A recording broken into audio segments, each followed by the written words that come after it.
My sister stood at the entrance of my own luxury hotel, laughing that I was too broke to step inside. My mom joined her, whispering that I shouldn't shame the family. Neither of them knew I owned the whole building and everything in it. Then my head of security walked up to the door. Family arrogance comes at a heavy price. Can you imagine standing there, watching your own sister physically block your path, her voice dripping with condescension, telling you couldn't afford to be in a place like this? What she didn't know, what none of them knew, was that this place was mine. And in that gut-wrenching moment, years of quiet dismissal finally came crashing down, right in the lobby of my own luxury hotel, all on the night of my father's 60th birthday. I'm Abigail Thompson, and for as long as I could remember, my parents, Richard and Diana, and my sister Stephanie, had looked right through me. They saw a girl who wouldn't amount to anything, certainly not someone significant. And until that night, they had absolutely no idea I owned the very hotel where we stood. My mother's whispered, "Don't embarrass us," still rings in my ears right before my head of security calmly walked up. Oh, the irony. Let me take you back to where this whole saga really began. Growing up in suburban Minneapolis, I was always the odd one out. My parents, running a moderately successful accounting firm, provided us with a comfortable upper-middle-class life. But Stephanie, 2 years my junior, was the undisputed golden child. She was everything my parents valued, conventionally pretty, effortlessly social, always following the traditional path. She never rocked the boat. I, on the other hand, was quieter, more introverted, and had ambitions my family simply couldn't grasp. While Stephanie was cheering on the football team and dating the captain, I was 16, starting a small business selling customized planners to students. My parents? They saw it as a cute little hobby at best, a distraction from real studies at worst. "Abigail, why can't you focus on something practical?" my mother would ask, catching me sketching out business plans late into the night. "Look at your sister. She's applying to all the right colleges, making connections. That's how you get ahead in life." That dismissal of my entrepreneurial spirit became a constant, soul-crushing theme. When I announced I wanted to study hospitality management and business, not accounting or law, my father's disappointment was a palpable weight in the room. "That's not a real degree, Abby," he scoffed during one particularly tense dinner. "Hotels? You want to be what?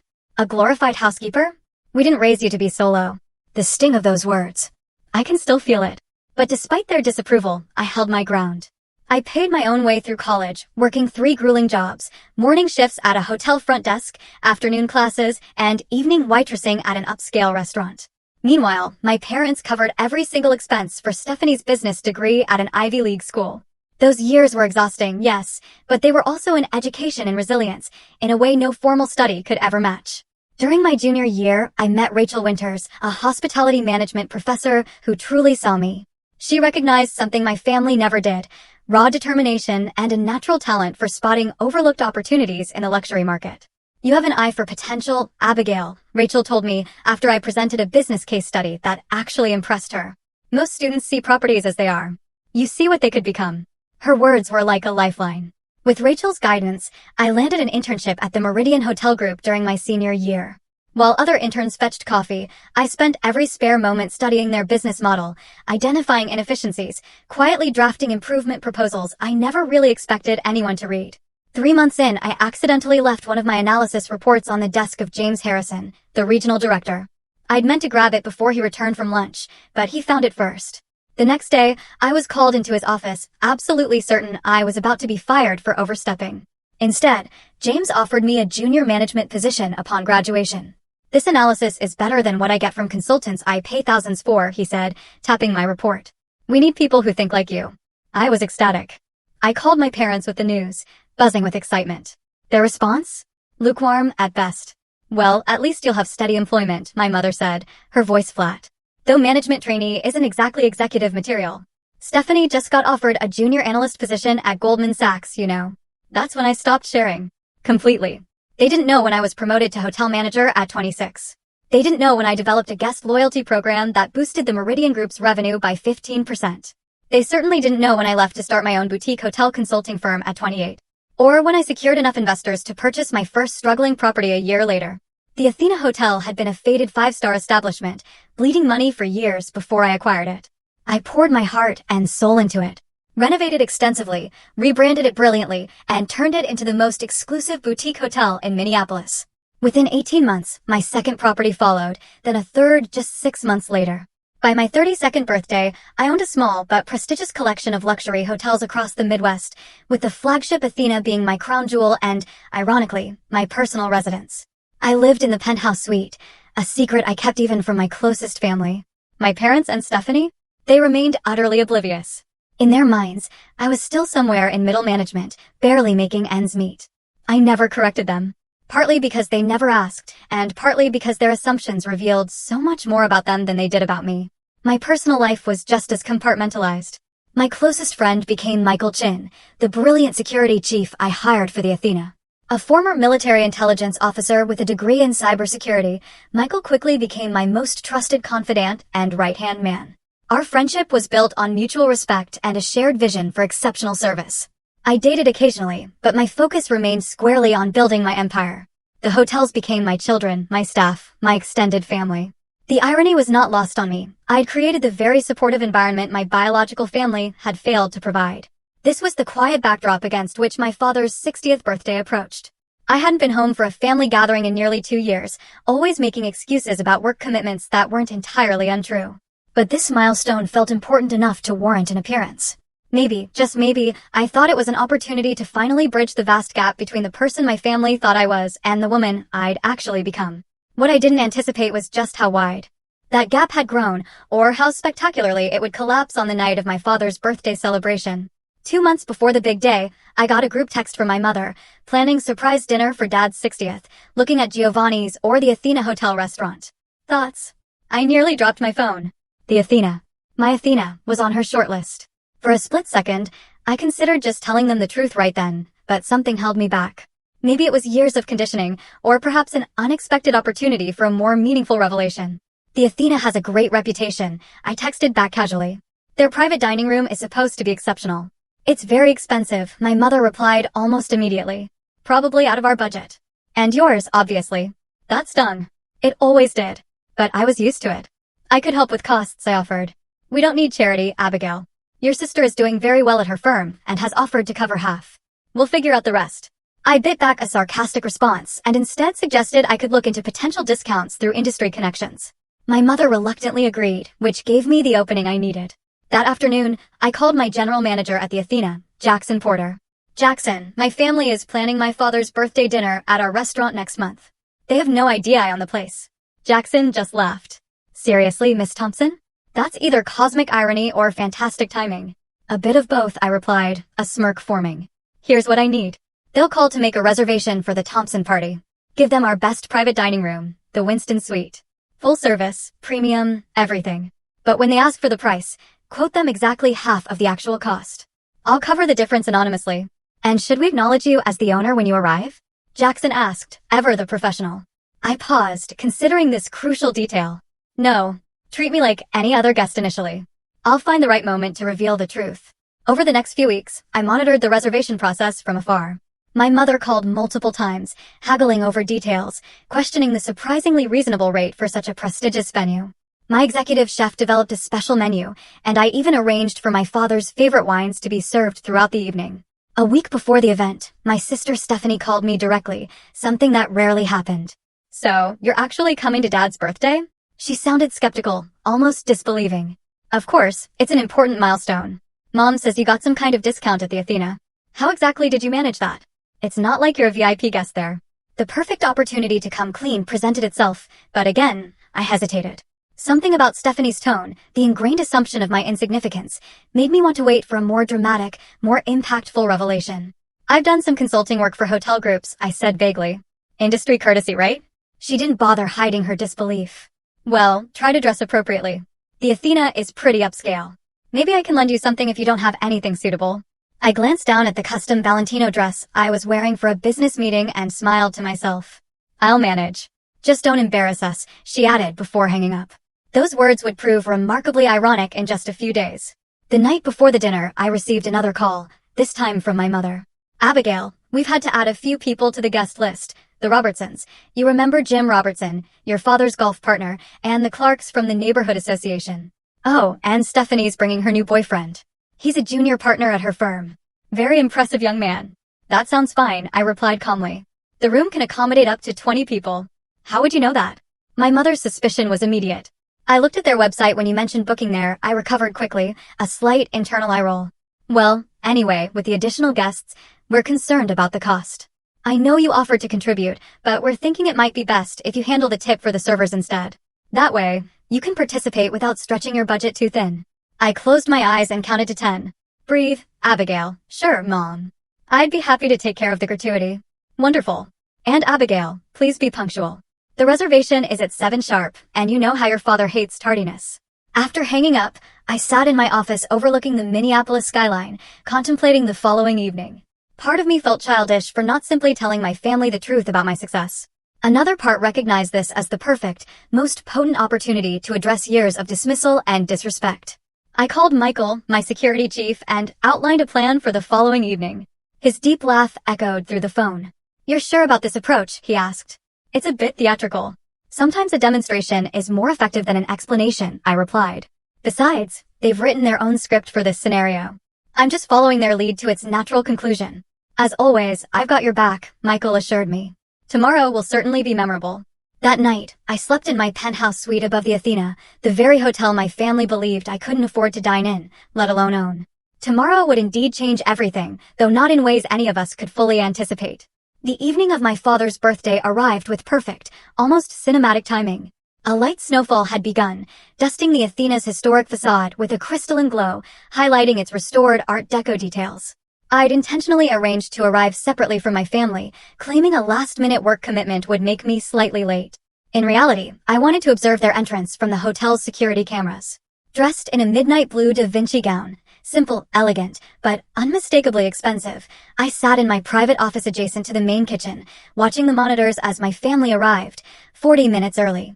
My mother, wearing what I recognized as her special occasion outfit, a 10-year-old St. John suit reserved for country club events and weddings, immediately began inspecting everything, from the marble floors to the elaborate floral arrangements. My father looked uncomfortable but visibly impressed, straightening his tie repeatedly as he gazed up at the restored ceiling murals I'd commissioned from a renowned artist. Stephanie arrived moments later with her new boyfriend, Derek. Both dressed like they were attending a gala rather than a family dinner. She immediately took charge, speaking loudly to the concierge, gesturing dramatically as though she belonged there, and was doing everyone a favor by explaining how things should be handled. I watched as Jackson, my GM, personally greeted them and escorted them to the Winston suite, where champagne and appetizers awaited. My mother's surprise was evident, even on the small security screen, clearly seeing a far grander setup than the reasonable package she'd been quoted. Miss Thompson, my executive chef, Elise, appeared at my office door. "Everything is prepared according to your specifications. The wine has been decanting for 3 hours, and we've included your father's favorite bourbon for after dinner." "Perfect, Elise." "Thank you." I stood, smoothing my dress. "I think it's time for me to make my entrance." As planned, I texted Michael to take his position near the hotel's grand entrance. Then I left through my private elevator, exiting the hotel entirely and walking around to approach from the main entrance, like any other guest. The timing needed to be precise. I arrived just as the remaining guests were checking in at the front desk. Standing slightly back from the group, I observed as the Robertsons and Clarks were directed toward the private dining room. Just as I prepared to follow them, Stephanie emerged from a hallway, presumably returning from the restroom. Her eyes landed on me, narrowing with immediate judgment. The smile that spread across her face wasn't friendly. It was the same condescending expression I'd seen countless times growing up. "Abigail, you actually showed up," she said, looking me up and down, her gaze lingering on my dress, shoes, and the simple but obviously real diamond earrings I wore. "Wow, you borrowed something nice." "Hello, Stephanie." "You look lovely," I replied, refusing to engage with her implicit criticism. She frowned, perhaps disappointed I hadn't given her more ammunition. "Mom was worried you'd back out, or show up looking like you just left work at wherever it is you're working these days." "I'm exactly where I want to be career-wise," I said honestly. "Right." She glanced over my shoulder toward the entrance. Then her eyes widened. "Oh, you didn't? Please tell me you didn't bring a date to Dad's birthday. This is a family event, Abigail." I turned to see Michael entering, impeccable in his tailored suit. Before I could explain he wasn't joining us, my mother appeared beside Stephanie. "Abigail, finally. We've been here for ages." She barely looked at me, her attention immediately shifting to Michael. "And who is this? We didn't arrange for extra seating." "This is," I began, but Michael smoothly interjected. "Good evening, Mrs. Thompson. I'm Michael Chin, head of security for the Athena Hotel. I just needed a brief word with Miss Thompson." My mother's expression shifted instantly from irritation to mortified embarrassment. Security? Abigail, what have you done now? Before I could respond, Stephanie stepped directly in front of me, physically blocking my path toward the restaurant, as though preventing me from fleeing. Is there a problem with her reservation? Stephanie asked Michael, speaking about me as if I weren't present. We can cover her portion if that's the issue. My mother moved closer, her voice dropping to that particular whisper that somehow carried perfectly despite its lowered volume. Abigail, don't embarrass the family. If you're having financial problems again, you should have said something before coming to a place like this. The lobby had grown eerily quiet. Several guests and staff had paused, openly observing the unfolding drama. Jackson, my GM, had appeared near the restaurant entrance, watching with barely concealed amusement. He caught my eye, raising an eyebrow in question. I gave him an almost imperceptible nod. Actually, Michael said, his professional tone unwavering, I wanted to inform Miss Thompson that her special requests for the evening have been arranged according to her specifications. Special requests? My mother looked confused. What special requests? Stephanie rolled her eyes. Mom, she probably asked for the cheapest wine option or something. Can we please go back to the party? Derek is telling Dad about his new BMW. She turned, attempting to guide my mother away while still blocking my path. That's when Michael cleared his throat loudly. Mrs. Thompson, Miss Stephanie, perhaps you're unaware that you're currently preventing the owner of this establishment from entering her own property. The silence that followed was absolute. My mother froze mid-step, her face utterly blank. Stephanie slowly turned back toward me, her expression caught between disbelief and dawning horror.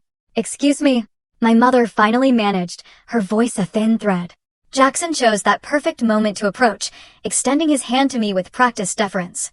Miss Thompson, everything is prepared for your father's celebration. The chef has included all your requested items, and the 1962 Bordeaux you selected from your personal collection is exceptional with the prime rib. My mother's face had drained of all color. Your personal collection? Yes, Mom, I said, finally stepping around my stunned sister. From my wine cellar here at the Athena.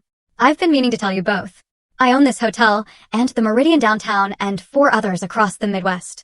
Stephanie's mouth opened and closed without sound. My mother grabbed the nearest chair for support. That's not possible, she finally whispered. And yet here we are, I said, a quiet satisfaction spreading through me. I gestured toward the restaurant. Shall we join Dad and the others? I believe we have a celebration to continue.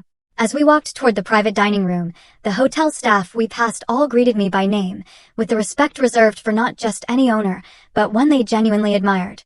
The whispered, "Good evening, Miss Thompson, and lovely to see you, Miss Thompson," created a symphony of recognition that made denial impossible. Just before entering the Winston suite, Stephanie grabbed my arm, her fingers digging in painfully. "Why didn't you tell us?" she hissed, her earlier confidence completely evaporated. I looked at her hand until she released me, then straightened my sleeve before meeting her eyes. "You never asked," I said simply. "None of you ever asked." Then I pushed open the doors to greet my surprised father, whose expression shifted from confusion to astonishment as the staff welcomed me not as a guest, but as their boss. The evening had only just begun. The remainder of my father's birthday dinner unfolded like a surreal play, where half the cast had received an entirely different script. My father, initially shocked into silence by the staff's deference toward me, recovered more quickly than my mother or sister. His surprise gradually transformed into something resembling pride as the evening progressed. "So, this is why you've been so secretive about your work," he asked during a quiet moment when we found ourselves alone near the dessert table. "You own this entire place? The whole hotel? This one and several others?" I confirmed, watching his eyes widen further. "Why keep it from us?" There was genuine confusion in his voice, without the defensive edge my mother and sister had displayed. I considered my answer carefully. At first, it was because I wasn't sure I'd succeed. Then, when I did, it became clear that you all had a fixed idea of who I was and what I was capable of. After a while, it just seemed easier to let you believe what you wanted to believe. He nodded slowly, looking troubled. "I suppose we haven't given you much reason to share your successes." It was the closest thing to an acknowledgement of their dismissive treatment I'd ever received from any family member. Before I could respond, my mother approached, her social mask firmly back in place after her initial shock. "Abigail, the Clarks are asking about the historical photographs in the hallway. Since you apparently know everything about this place, perhaps you could enlighten them." Her tone was brittle, her smile fixed. As I excused myself to speak with the guests, I overheard my father asking her, "Did you have any idea about this?" "Of course not," she replied curtly. "She's deliberately kept us in the dark to create this spectacle." The remainder of the evening continued in this vein. My mother maintained a rigid pleasantness, shooting me looks that fluctuated between disbelief and betrayal. Stephanie oscillated between awkward attempts to align herself with my newfound status and sullen withdrawal. My father grew increasingly fascinated with each revelation about my business empire. By the time the dessert, a custom-created bourbon caramel cake for my father, was served, the party had effectively split into two factions, those who found my success intriguing and those who found it threatening. The Robertsons and Clarks peppered me with questions about the hotel business, while my mother and Stephanie sat in strange silence, Derek looking uncomfortably between them. When the celebration finally concluded around midnight, I instructed Jackson to ensure all guests received luxury gift baskets and transportation home. My father embraced me warmly, whispering, "I'm proud of you, Abby," before being ushered away by my tight-lipped mother. Stephanie lingered, clearly struggling with what to say. So, she finally managed, "All those times we thought you couldn't afford to join vacations or contribute to family gifts. I was building this," I finished for her, gesturing to the elegant surroundings. And I did send gifts, substantial ones. The vacation to Hawaii for Mom and Dad's anniversary last year. The Christmas checks. All from me. Mom said those were from a distant cousin who'd had a windfall, Stephanie said, looking genuinely confused. I laughed without humor. Of course, she did. Heaven forbid I be successful in a way she didn't orchestrate or approve. Derek approached, placing a hand on Stephanie's shoulder. "We should go. The car is waiting." To me, he added with apparent sincerity, "Incredible place you've built here. Truly impressive." Stephanie shot him a look I couldn't quite interpret before turning back to me. "We should talk soon." After they departed, I returned to my office, kicked off my heels, and poured myself a generous glass of the same Bordeaux we'd served with dinner. Michael knocked lightly before entering, settling into the chair across from me. "That was quite an evening," he said, loosening his tie. "How are you feeling?" I considered the question, swirling the wine in my glass. Relieved, vindicated, exhausted, sad. I took a sip. All of the above. "Your father seemed to come around." "He did," I acknowledged. "He's always been more reasonable than Mom or Stephanie. Just not reasonable enough to ever stand up for me." Michael nodded, understanding. "And now what happens tomorrow when the shock wears off?" That was the critical question. The revelation of my success had been dramatic and satisfying in the moment. But I knew enough about family dynamics to recognize this was just the beginning of a complicated renegotiation of relationships and expectations. "I suspect my phone will start ringing very early tomorrow," I said. "My mother will either demand explanations or attempt to rewrite history to claim she always believed in me. Stephanie will likely vacillate between resentment and attempts to capitalize on her connection to me. And you'll respond how?" I set down my glass, suddenly certain of my next steps. "I'm going to set boundaries, clear, firm boundaries, for the first time in my life. This isn't about revenge or gloating. It's about establishing the respect I should have had all along." Over the next 2 hours, Michael and I outlined a strategy that wasn't about punishing my family, but about protecting myself and creating the possibility of healthier relationships moving forward. I decided to consult with Dr. Eleanor Hayes, the therapist I'd been seeing occasionally since purchasing my first hotel, to ensure my approach was constructive rather than reactive. As predicted, my phone began ringing at 7:03 the next morning. My mother. I let it go to voicemail. A text from Stephanie followed immediately. "We need to talk. Can I come by your hotel today?" I responded to neither immediately, instead calling Dr. Hayes to schedule an emergency session that afternoon. By the time I arrived at her office overlooking Loring Park, I had 17 missed calls, 23 text messages, and an email from my father that simply read, "I owe you an apology. Many apologies. When you're ready to talk, I'm ready to listen." That email, so different from my mother's demanding voicemails and Stephanie's alternately accusatory and ingratiating texts, gave me hope that at least one relationship might be salvageable. "The question isn't whether you should forgive them," Dr. Hayes said after I recounted the previous evening's events.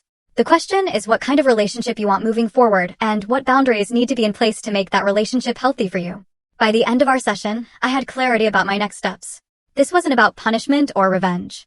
It wasn't even about forcing acknowledgement of past slights. It was about creating a new dynamic where my autonomy and achievements were respected and where old patterns of dismissal and diminishment could not continue. I returned to the Athena that evening and instructed the front desk to send up any family members who might arrive unannounced. Then I sat in my penthouse living room, overlooking the city I'd conquered on my own terms, and finally returned my father's email with a simple message: "I'm ready to talk. Alone. Tomorrow at 2 p.m. in my office at the Athena." It was time to reshape my family relationships as deliberately as I'd built my business empire, with clear vision, firm boundaries, and the unshakable confidence that came from knowing exactly what I was worth. My father arrived for our meeting precisely 10 minutes early, a habit ingrained from decades of client appointments at his accounting firm. Jackson escorted him to my office, where I'd arranged for coffee and my father's favorite cookies from a local bakery. "This is quite a view," he said, gazing out at the Minneapolis skyline from my floor-to-ceiling windows. He seemed smaller somehow, less intimidating than the larger-than-life figure of my childhood. "It's why I chose this office," I replied, gesturing for him to sit. I wanted to be reminded daily of what I was building. An awkward silence fell between us. 32 years of miscommunication and missed connections hanging in the air. Finally, my father cleared his throat. "I don't know where to begin, Abigail. I'm still trying to process everything. The hotels, your success. The fact that you felt you couldn't share any of it with us." He paused, choosing his words carefully. "I tried, Dad. In the beginning, I kept my voice even, determined to remain factual rather than emotional.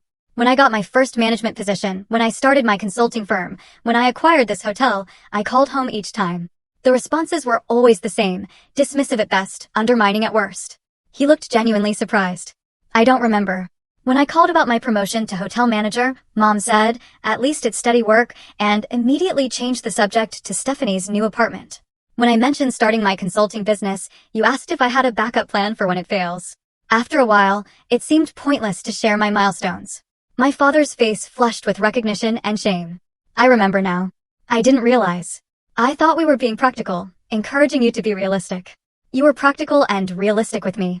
You were ambitious and encouraging with Stephanie. I kept my tone matter-of-fact, not accusatory. Different standards, different expectations, different support." He didn't deny it, which surprised me. Instead, he nodded slowly.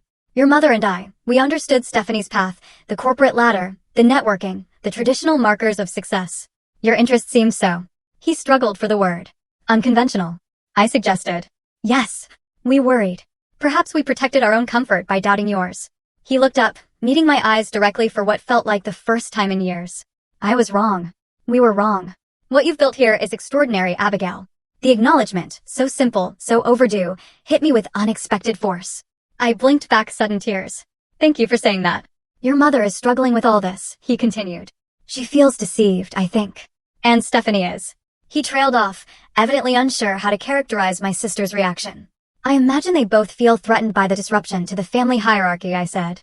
"But that's not actually my problem to solve." My father nodded slowly. "What happens now?" I outlined the boundaries I'd established with Dr. Hayes' guidance. I would maintain relationships with my family members individually, rather than as a unit. I would not attend gatherings where my achievements or lifestyle would be minimized or mocked. I would be honest about my success moving forward, but would not tolerate attempts to leverage my resources without respect for my autonomy. "That seems reasonable," my father said when I finished. "More than reasonable, given everything. I've also scheduled meetings with my attorney tomorrow to remove the anonymity from several gifts I've given the family over the years. The Hawaiian vacation, the Christmas checks, the contributions to your retirement fund." His eyes widened at this last revelation. "The extra investment returns from the past 3 years. That was you." "Yes. I've been supplementing your retirement account since I sold my second hotel. I wanted you and Mom to be comfortable, but I knew she wouldn't accept direct help from me." My father looked stunned, then deeply ashamed. "All this time, we've been treating you like the family underachiever, and you've been quietly supporting us." "I didn't do it for gratitude or recognition," I clarified. "I did it because I could, and because, despite everything, you're my family. But moving forward, I want transparency.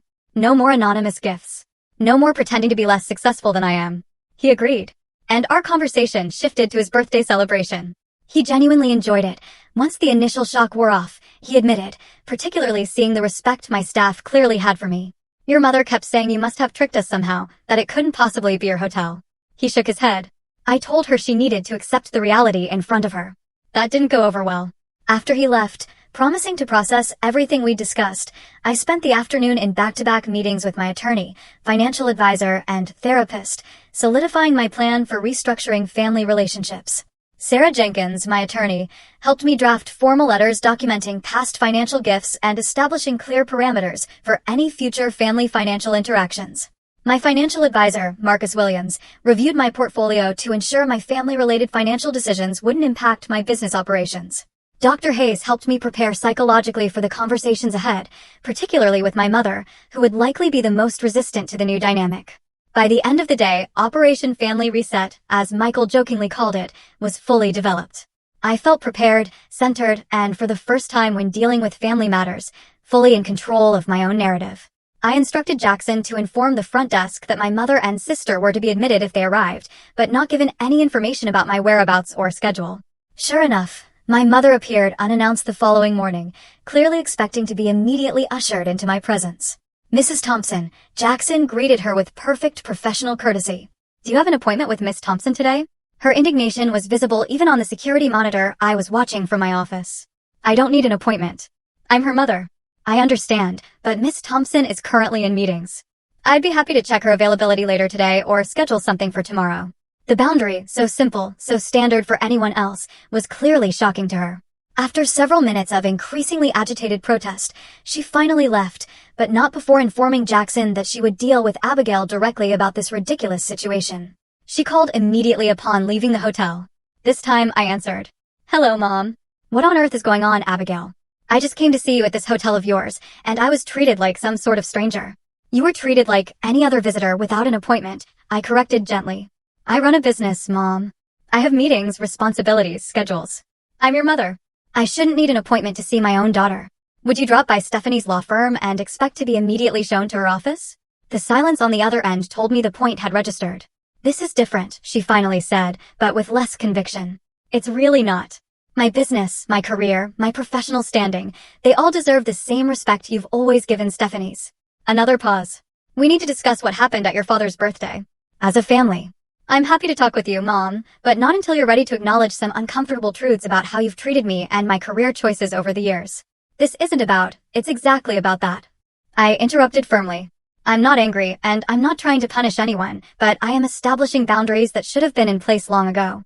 By the end of our conversation, we'd agreed to meet the following week with Dr. Hayes present as a mediator. It wasn't an ideal solution from my mother's perspective, but she'd recognized I was no longer the daughter who could be dismissed or manipulated. Stephanie proved more adaptable, if not more sincere. She arrived at the Athena that afternoon, Derek in tow, requesting a tour of my sister's amazing hotel. The pivot from condescension to sudden sisterly pride was transparent, but I decided to accept it as a starting point. As I showed them around, Stephanie peppered me with questions about the business, the clientele, the profit margins, clearly calculating the full extent of my success. Derek seemed genuinely impressed, asking thoughtful questions about the hospitality industry and my management philosophy. "You know," Stephanie said as we concluded the tour in the rooftop garden I'd had installed the previous spring, "we should talk about potential collaborations. The firm is always looking for impressive venues for client events, and family discount rates would be a win-win." And there it was. The true purpose of her visit. Not reconciliation, not genuine interest in my life, but determining how my success could benefit her. "I don't offer family discount rates," I said pleasantly, but firmly. "The Athena maintains consistent pricing for all clients. But your firm is welcome to book through our corporate events department like any other business." Her smile faltered slightly. "But surely for your own sister." "I value our relationship too much to complicate it with business entanglements," I interrupted smoothly. "I found that clear boundaries between family and business are essential for both to thrive." Derek nodded appreciatively at this, earning a sharp look from Stephanie. The rest of their visit passed uneventfully, and by the time they left, Stephanie had received the same message I delivered to our parents. I was open to a relationship, but only one based on mutual respect and clear boundaries. That evening, I had dinner with Michael in my penthouse, recounting the day's interactions. "Phase 1 complete," he said, raising his glass in a toast. "How does it feel?" I considered the question carefully. Like I'm finally the author of my own story instead of a secondary character in someone else's. The challenging family meeting with my mother still lay ahead, but for the first time, I felt fully prepared for whatever came next. This wasn't about revenge or retaliation for years of dismissal. It was about reclaiming my narrative and establishing the respect that should have been there all along. Sometimes, I reflected, the most powerful response to being underestimated isn't proving others wrong. It's living your truth so completely that their opinion becomes irrelevant. The family meeting I'd arranged with my mother took place in a neutral setting, a private conference room at Dr. Hayes' office building rather than my hotel or my parents' home.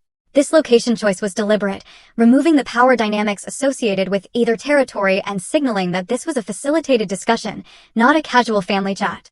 My mother arrived 15 minutes early, dressed as though for a business negotiation in a tailored navy suit, her posture rigid with defensive energy.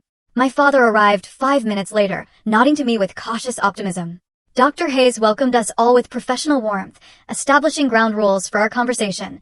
No interrupting, no personal attacks, and a focus on I statements rather than accusatory, you statements. "We're here to establish healthier communication patterns," Dr. Hayes explained, "not to assign blame or revisit every past grievance." My mother's skeptical expression made it clear she viewed this whole approach as unnecessary psychobabble, but she nodded agreement nonetheless. I began as we'd planned, speaking calmly about my experience growing up as the less favored child, the consistent dismissal of my career choices, and the pattern of minimizing my achievements while celebrating Stephanie's. I provided specific examples without emotionality, simply laying out the facts as I had experienced them. While I was working 3 jobs to put myself through college, you paid Stephanie's full tuition and housing at Cornell, I said. When I landed my first management position, you changed the subject to Stephanie's new apartment. When I called to share that I'd started my own consulting firm, Dad asked if I had a backup plan for when it fails. My mother's face flushed as I continued, her hands clasping and unclasping in her lap. When I finished my opening statement, Dr. Hayes turned to her. Diana, would you like to respond to what Abigail has shared? My mother straightened, her voice tightly controlled. I think there have been some misinterpretations of our intentions. We've always wanted what's best for both our daughters. Perhaps we expressed more concern about Abigail's choices because they seemed riskier, less conventional. The concern wasn't the issue, I clarified. It was the assumption of failure, the lack of support, the constant comparison to Stephanie's more appropriate path. We supported you. My mother's composure cracked slightly. We gave you a good home, a good education through high school. My father interjected quietly. We did make Abigail pay her own way through college while covering everything for Stephanie. My mother turned to him, betrayal evident in her expression. That was different. Stephanie was at an Ivy League school. The expenses were much higher. All the more reason I might have needed help, I pointed out. The conversation continued in this vein for nearly an hour, my mother alternately defensive and dismissive, my father increasingly reflective and acknowledging, and me remaining steady in my perspective while open to theirs. Dr. Hayes guided the discussion skillfully, preventing derailments and keeping us focused on the path forward rather than just rehashing the past. The breaking point came when my mother finally voiced what seemed to be her core grievance. Why did you hide your success from us? Do you have any idea how humiliating it was to learn about your hotels in front of all our friends? To realize our daughter has been lying to us for years. I wasn't lying, I replied evenly. I simply stopped sharing. There's a difference. But why? She pressed, genuine confusion breaking through her anger. Because every time I did share, you diminished it. After years of that, it became clear that my success didn't fit the narrative you had created about who I was and what I was capable of. It was less painful to keep it to myself than to have it consistently devalued. Something in my measured response seemed to finally penetrate. My mother fell silent, her gaze dropping to her hands. I never thought of it that way, she said finally, her voice uncharacteristically small. I always saw myself as the practical one, the realist, keeping everyone's feet on the ground. For Stephanie, you were her cheerleader. For me, you were the voice of caution and doubt, I said gently. Both daughters needed. Both responses at different times. My father reached for my mother's hand, squeezing it gently. She's right, Diana. We've treated them differently from the beginning. We've expected Abigail to fail and Stephanie to succeed, and both have fulfilled our expectations. Stephanie by following our approved path, and Abigail by succeeding despite our lack of faith in her. The admission, so simple, so profound, hung in the air between us. My mother's eyes filled with tears, something I'd rarely witnessed in my life. I don't know how to fix this, she admitted. It starts with acknowledgement, Dr. Hayes offered, which you've begun today. And it continues with new patterns of interaction moving forward. We spent the next hour outlining these new patterns. My parents would respect my professional boundaries, acknowledge my achievements without qualification, and cease comparing my path to Stephanie's. I would maintain honesty about my life and success rather than withdrawal. We would build a relationship based on who we actually were, rather than outdated family roles and expectations. And Stephanie? My mother asked eventually. She's struggling with all this too. My relationship with Stephanie is separate, I explained. We'll need to find our own path forward. As the session concluded, Dr. Hayes suggested we take a week to process everything before our next meeting. My father hugged me warmly as we prepared to leave. My mother, after a moment's hesitation, approached more cautiously. Your hotel is beautiful, she said, the compliment clearly difficult for her. I'd like to understand more about what you've built, if you're willing to share. It was a small step, but a significant one. I'd like that, I replied. 3 days later, Stephanie requested a meeting alone, without Derek or our parents. We met at a small cafe equidistant between her law firm and the Athena, neutral territory for a conversation that proved more challenging than the one with our parents. I don't understand why you're doing this, she began without preamble, creating all this family drama, making mom and dad feel terrible. I'm not doing anything to them, I replied calmly. I'm simply establishing honest, respectful relationships after years of the opposite. They've always supported us. They've always supported you, I corrected. There's a difference. Stephanie's expression shifted from indignation to uncertainty. I never asked to be the favorite. I know, but you never questioned it either. I kept my tone matter-of-fact rather than accusatory. When they praised your conventional choices while dismissing my entrepreneurial ones, when they funded your education while making me work 3 jobs, when they celebrated your achievements while minimizing mine, you accepted it as the natural order of things. She fell silent, stirring her latte with uncharacteristic intensity. I didn't realize how different things were for you, she finally admitted. From my perspective, you always seemed so independent, like you didn't need anyone's approval or help. I became independent because I had to be, I explained. And then that independence was used against me as proof I didn't need the support you automatically received. Our conversation continued for nearly 2 hours, more honest than any we'd had in our adult lives. Unlike our parents, Stephanie never fully acknowledged her role in the family dynamic. But she did express a tentative willingness to establish a more equitable relationship moving forward. I can't promise I'll get it right immediately, she said as we prepared to leave. Old habits and all that. I'm not expecting perfection, I assured her. Just effort and awareness. The following week brought a series of small but significant shifts. My father called to ask detailed questions about my business model, genuinely interested in understanding my work. My mother sent a handwritten note apologizing for her reaction at the birthday dinner and requesting a proper tour of the Athena when you have time in your schedule.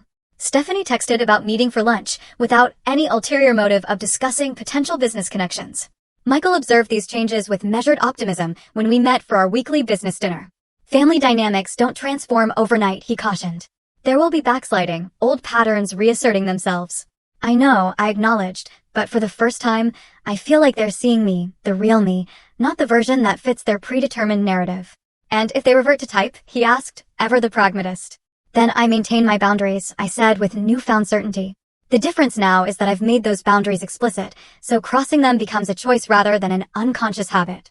The true test came a month later when my mother organized a family dinner at their home, the first since my father's birthday revelation. I arrived prepared for potential regression, but was pleasantly surprised to find subtle but meaningful changes in the dynamic. My mother had placed several framed articles about me and my hotels on the living room wall alongside Stephanie's law school diploma and firm partnership announcement. My father asked for my opinion on a potential investment opportunity, valuing my business acumen in a way he never had before. Even Stephanie made an effort, mentioning a client who had stayed at the Athena and raved about the experience. The most telling moment came during dessert when my mother mentioned a fundraising gala she was helping organize. We'd love to have your support, Abigail, she said. Then, catching herself, added, not because of your resources, but because it's a cause I think would interest you given your involvement with women's entrepreneurship programs. It was a small adjustment in language, but it represented a significant shift in perception, acknowledging my philanthropic interests rather than just my financial capacity. Seeing me as a person with values and priorities rather than merely a resource to be tapped. As I drove home that evening, I reflected on the journey of the past few months. The revelation at my father's birthday dinner had been dramatic, even theatrical. But the real work had happened in the quieter moments afterward, the honest conversations, the established boundaries, the gradual rebuilding of relationships on more authentic foundations. The revenge I'd initially contemplated after years of dismissal had transformed into something far more valuable, genuine recognition and respect. Not because I owned luxury hotels or had achieved financial success, but because I had finally demanded acknowledgement of my worth beyond those external markers. The family dynamics weren't perfect, nor would they ever be. But they had shifted from automatic dismissal to conscious effort. And in family relationships, that movement represented a revolution of sorts. As I entered my penthouse that night, I felt a sense of peace that had eluded me for years. The view of Minneapolis spread before me, lights twinkling against the night sky, a visual reminder of all I had built, despite the doubts and dismissals. Some might say living well is the best revenge. But I had discovered something more powerful. Living authentically is the best resolution.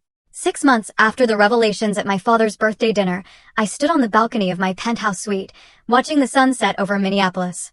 The city glowed golden in the fading light, a beautiful backdrop for reflecting on how dramatically my family relationships had transformed since that pivotal night.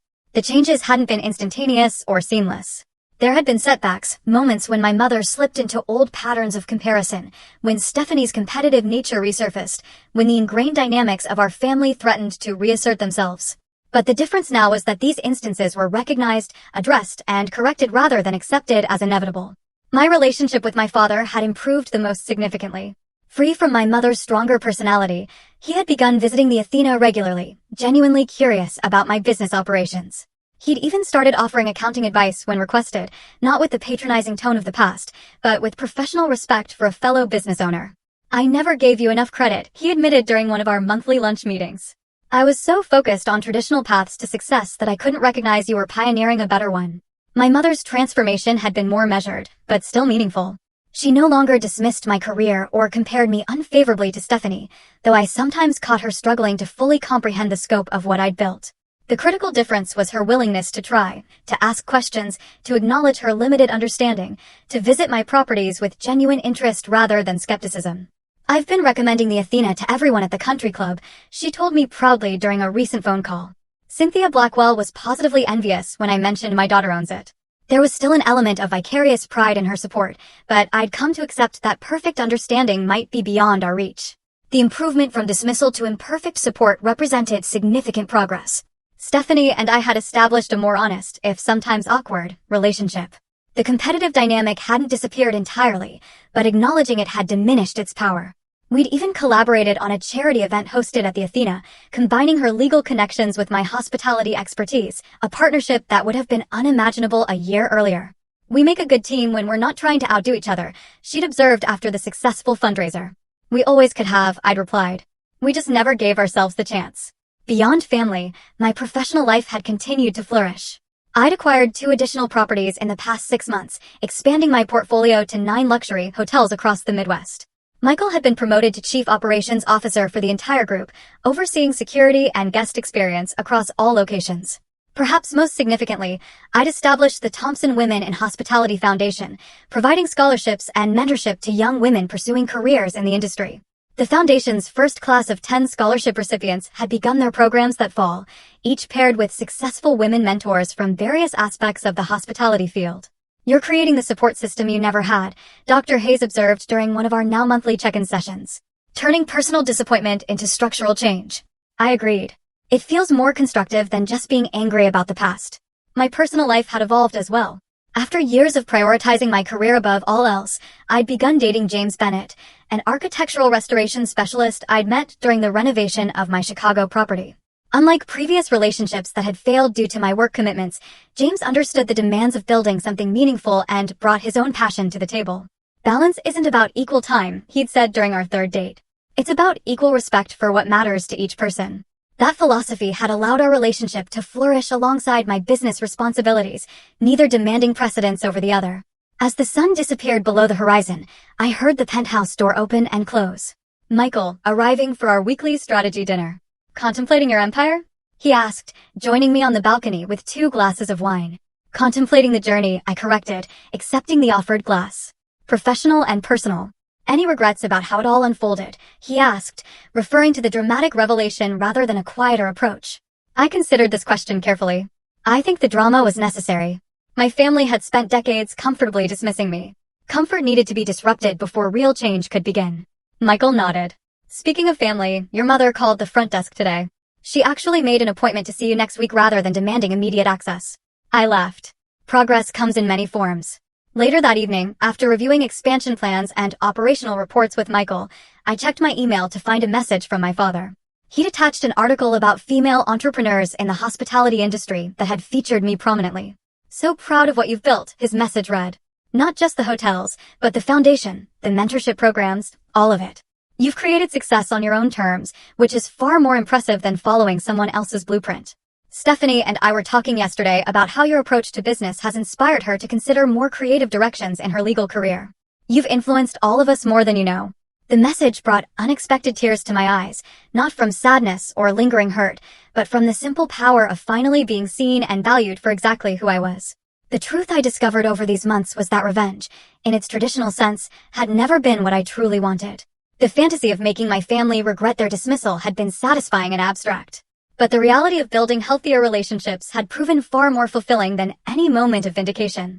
What I'd really sought wasn't their regret, but their recognition, not of my material success, but of my worth as an individual with valid choices and achievements. That recognition had finally come, imperfectly but genuinely. Not because I'd forced it through dramatic revelation, but because I'd created space for it through honest communication and firm boundaries. The greatest revenge against those who underestimate you isn't making them sorry. It's making their opinion irrelevant to your sense of self-worth. My family's validation, now freely given, was welcome, but no longer necessary. I had built that validation from within, brick by brick, alongside the hotels that stood as physical manifestations of my vision and determination.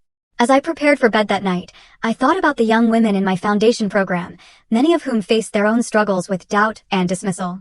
The most valuable thing I could offer them wasn't just financial support or professional connections, but the understanding that other people's limitations should never become their own. Have you ever been underestimated by the people who should have believed in you most? What was your response? Anger, withdrawal, or a fierce determination to prove them wrong on your own terms?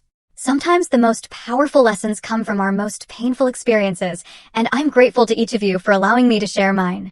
Until next time, remember that true success isn't measured by others' recognition, but by the life you build on your own terms.